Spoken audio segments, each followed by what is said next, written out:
Accords coloniaux, enjeu d'une nouvelle colonisation, c'est notre grande interrogation de ce matin. Les 11 accords secrets signés entre la France et les pays d'Afrique francophone, peu de gens le savent, mais ils existent. Il existe bel et bien des accords signés entre les anciennes colonies françaises et leur ancienne autorité administrative, la France.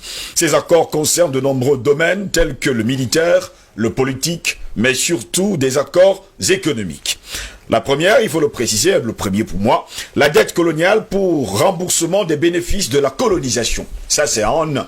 On parle bien sûr, les États nouvellement indépendants doivent rembourser le coût des infrastructures construites par la France pendant la colonisation. Voici le premier accord. Deuxième accord, la confiscation automatique des réserves financières nationales. Les pays africains doivent déposer leurs réserves financières auprès de la Banque de France.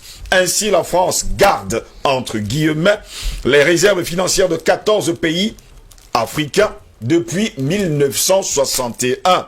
Le Bénin, le Burkina Faso, la Guinée-Bissau, la Côte d'Ivoire, le Mali, le Niger, le Sénégal, le Togo, le Cameroun, la République centrafricaine, le Tchad, le Congo-Brazzaville, la Guinée équatoriale et le Gabon. Ainsi, la gouvernance des politiques monétaires reste asynchrone et incomplète du fait qu'elles sont pilotées directement par le gouvernement français sans aucun lien avec les autorités financières des pays tels que la CEMAC ou encore la CEDEAO. Ainsi, du fait des conditions qui lient les banques des zones économiques et financières, elles sont obligées de garder 65% de leurs réserves de change dans un compte d'opération tenu par le Trésor français, ainsi que 20% supplémentaires afin de couvrir les risques financiers. De plus, les banques des zones CFA imposent une limite de crédit à chaque pays membre équivalent à 20% des recettes d'État de l'année N-1, bien que la BEAC ou encore la BCEAO ont des possibilités de retrait supérieures auprès du Trésor français. Ces retraits doivent faire l'objet de l'accord du Trésor français. Sans cet accord, eh bien, ils ne peuvent pas renflouer leur caisse. Messieurs, la décision finale revient donc au Trésor français qui a lui-même investi les réserves des pays africains sur la place boursière parisienne. En d'autres mots, 80% des réserves financières africaines sont déposées sur un compte d'opération contrôlé par l'administration française. Les deux banques de la zone CFA sont africaines de par leur nom, mais ne décident aucune des politiques monétaires par elles-mêmes. Pire encore, les pays eux-mêmes ne savent même pas quelle est la part de réserves financières qui leur appartient en groupe ou individuellement en tant que pays, mais détenus par l'administration du Trésor français. Les gains issus des investissements de ces fonds du Trésor français sont censés être rajoutés à la cagnotte africaine, mais aucun compte n'est donné là-dessus aux banques, ni même aux pays membres. Seul un groupe limité à 6 administrateurs du Trésor français ont connaissance des montants du compte d'opération, du lieu d'investissement, des sommes. Les banques centrales africaines n'ont pas accès à ces informations, déclarait d'ailleurs il y a plusieurs années le docteur Gary K. Bush. 500 milliards de dollars des caisses africaines du Trésor français, on estime maintenant que la France détient, il faut le dire, 500 milliards de dollars auprès de son trésor. Elle est donc prête à tout afin de combattre toute personne qui cherchera à faire la lumière sur le côté obscur de ce vieil empire. Les pays africains ne disposent pas d'accès à cet argent. La France, on va le préciser également, leur permet d'accéder à seulement 15% de l'argent chaque année. Si elles ont besoin de plus que cela, ils doivent emprunter de l'argent supplémentaire à partir de leur propre 65% du Trésor français à des taux commerciaux. En fait, vous prêtez votre propre argent. Vous détenez de l'argent, mais vous le prêtez à vous-même. Allez savoir comment ça se passe. De plus, la France impose un plafond sur le montant de l'argent que les pays peuvent emprunter dans leurs réserves. Le plafond est fixé à 20% de leurs recettes publiques de l'année précédente. Eh bien, si les pays africains ont besoin d'emprunter plus de 20% de leur propre argent, la France dispose d'un droit de veto. La grande interrogation, c'est pourquoi?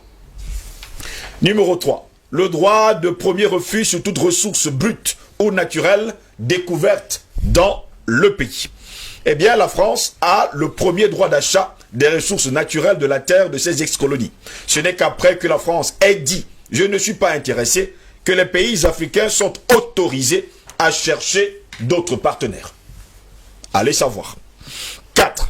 Priorité aux intérêts et aux entreprises françaises dans les marchés publics et appels d'offres publics. Eh bien, dans l'attribution des marchés publics, les entreprises françaises ont la priorité sur l'attribution, même si les pays africains peuvent obtenir un meilleur rapport qualité-prix ailleurs. En conséquence, dans la plupart des ex-colonies françaises, tous les leviers économiques des pays sont entre les mains des expatriés français. Je vous prends un cas.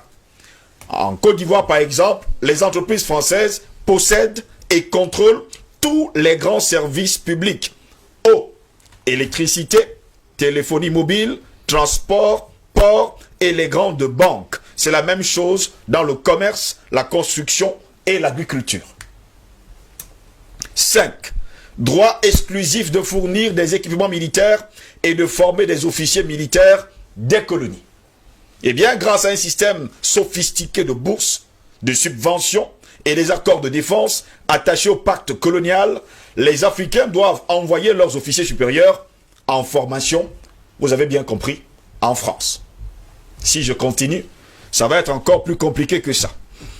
Messieurs, en 6, le droit pour la France de déployer les troupes et d'intervenir militairement dans le pays pour défendre ses intérêts. Pas les intérêts du pays en somme, mais ses propres intérêts. On parle bien sûr des intérêts de la France. En vertu de ce qu'on appelle les accords de défense entre guillemets, attachés au pacte colonial, la France a le droit d'intervenir militairement dans les pays africains et aussi de stationner des troupes en permanence dans les bases et installations militaires entièrement gérées par les Français. Voilà pourquoi vous allez voir les bases militaires sur tout le continent africain. Je vais m'arrêter là pour l'heure. En 7, l'obligation de faire du français la langue officielle du pays et la langue pour l'éducation. Oui, monsieur, vous devez parler français, la langue de Molière. Une organisation de la langue française et de la diffusion de la culture française a même été créée pendant la colonisation. Elle s'appelle la francophonie et possède plusieurs organisations satellites. Eh bien, ces organisations sont affiliées et contrôlées par le ministre français des Affaires étrangères. On parle encore là de diplomatie. Est-ce cela en tout cas la diplomatie? 8. L'obligation d'utiliser le franc CFA, franc des colonies françaises d'Afrique. On en parle d'ailleurs sur ce plateau à bouche que vêtue. En 9, l'obligation d'envoyer en France un bilan annuel et un rapport de l'état des réserves. Je me pose souvent la question de savoir pourquoi. Je vais passer, pour ne pas tellement perdre du temps. En 10, pour terminer, renoncer à toute alliance militaire avec d'autres pays, sauf autorisation de la France. J'explique. Pourquoi les alliances militaires régionales en Afrique sont les plus faibles? C'est la grande interrogation. Eh bien, la plupart des pays ont seulement des alliances militaires avec leurs ex-colonisateurs. Je parle bien sûr de la France. Drôle, mais vous ne pouvez pas faire mieux. La France leur interdit toute autre alliance militaire. 11. L'obligation de s'allier avec la France en cas de guerre ou de crise mondiale. Vous ne pouvez pas vous allier avec un autre pays en dehors de la France. Ce qui vaut aujourd'hui à plusieurs chefs d'État africains de s'être alliés à la Russie, de s'être alliés à la Chine. Quelque part, on veut à tout prix les déstabiliser. Messieurs, voilà quelques 11 accords coloniaux qui ont été signés et on se pose souvent la question, pourquoi les avoir signés et pourquoi ces accords existent encore aujourd'hui où nous sommes le 5 novembre de l'an 2020